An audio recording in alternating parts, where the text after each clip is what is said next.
सिंधी अदबी बोर्ड तरफ़ां 2 ॾींहनि वारो किताबी मेलो 8 ऐं 9 मार्च खां शुरू थी रहियो आहे, जंहिंजा इंतज़ाम मुकमल कया विया आहिनि।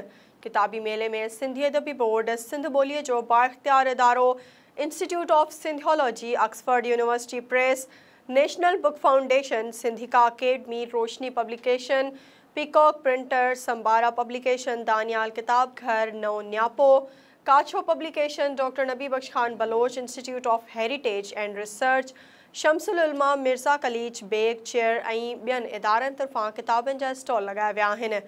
इल्मी अदबी सरगर्मियुनि खे हथी वठाइण ऐं अदबी किताबनि जे आम माण्हू तोड़े शागिर्दनि ऐं शागिर्दियाणनि ताईं आसानी सां रिआयती अघनि ते किताबनि जी रसाई लाइ 8 ऐं 9 मार्च ते किताबी मेले जे सिलसिले में सिंधी अदबी बोर्ड जे चेयरमैन मखदूम सईद ज़मान आतिफ़ इंतज़ामनि बाबति गॾिजाणी कई।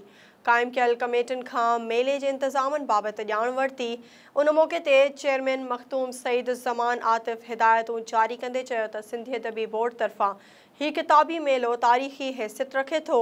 उन करे असांजी ज़िम्मेवारी आहे त शरीक थींदड़ अदीबनि, दानिश्वरनि, अदब दोस्त माण्हुनि ऐं तालीमी इदारनि जे उस्तादनि ऐं शागिर्दनि जो भरपूर नमूने सां इस्तक़बाल कयो वञे ऐं उन्हनि जी रहनुमाई कई वञे।